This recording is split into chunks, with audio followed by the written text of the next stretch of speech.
অতি দরিদ্র ভ্যান চালক বাবার ১২ বছরের ছেলে আবিষ্কার করলো আশ্চর্যজনক রোবট, যা আজান দেয়, সালামও দেয়, মানুষের মতো ঘাড় ঘুরিয়ে দেখে, সামনে মানুষের মতো হাঁটে, আবার বাধা পেলে পেছনেও সরে আসে। আসসালামু আলাইকুম। ওয়ালাইকুম আসসালাম। সেলুট। বাবা, স্যালুট দিয়ে দিল। দেখো। দেখতে বলে ঘাড় ঘুরে দেখবে? হ্যাঁ, সত্যি?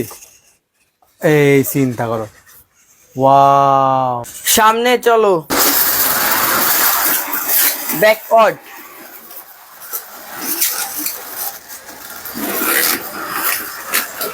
Stop.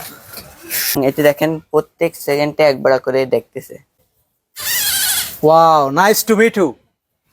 It's nice to meet you too. বাহ বাহ বাহ বাহ, অসাধারণ। কিন্তু দর্শক, এই যে আবার হাত বাড়াই দিল, কিন্তু মানে হাত বাড়াই দিচ্ছে বারবার, এই জন্য অপরিচিত মানুষ তো একটু সম্পর্ক ভালো তৈরি করে নিচ্ছেন। তোমার আবিষ্কারকের নাম কি? My name is MD Rakib, sir. ওর নাম বললো? হ্যাঁ, ও কি বললো যেন ওটা?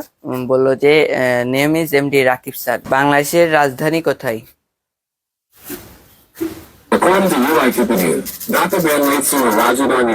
এখন ওর সামনে যদি আমি গ্যাস লাইট ধরি তাহলে ও সিগন্যাল দেবে, এবং যদি গ্যাস লিকেজ হয় বাসার মধ্যে তাহলে তাও সিগন্যাল দেবে এবং আমার কাছে কল দেবে। আচ্ছা, ওর গ্যাস ছাড়ো তো।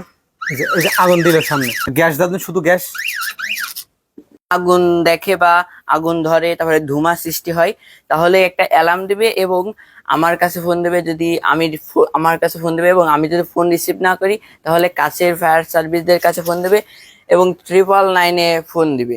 কল সিস্টেম থাকে, তাহলে সেখান থেকে পানি ছেড়ে দেবে, অর্থাৎ ঘরের মধ্যে পুরো পানি ছেড়ে দিবে। হাই গুগল, ফোন করো। All right, the Hydro Vision 3 should be ringing now.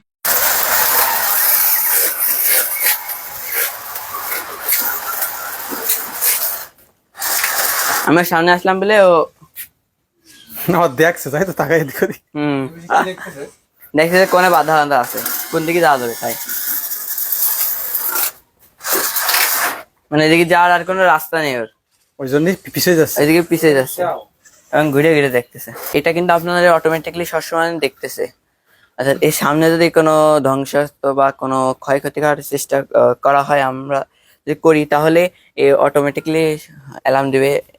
এই যে এই সেন্সরটা যখন মানুষ ঘরের মধ্যে বন্দি বা ধোঁয়া সৃষ্টি হয়, তখন আপনার এই ফায়ার সার্ভিসদের যেতে, ধোঁয়ার মধ্যে যেতে কষ্ট হয়, অর্থাৎ শ্বাস নিতে বা আরো বিভিন্ন প্রবলেম হয়, সেখানে এই রোবটটি ছেড়ে দিলে মানুষ ডিটেক্ট করে, সে মানুষ শনাক্ত করে আমাদের কাছে একটা লোকেশন ট্র্যাক পাঠাবে। আমরা সেই মানুষের কাছে যে মানুষটি উদ্ধার করে নিয়ে আসতে পারবো। ওয়াও, সেক্ষেত্রে আমাদের এই রোবটটা অনেক ভূমিকা রাখবে। আচ্ছা, এই যে রোবটটা তুমি কতদিন মানে লাগাতে এটা তৈরি করছো, কতদিন লাগছে এটা?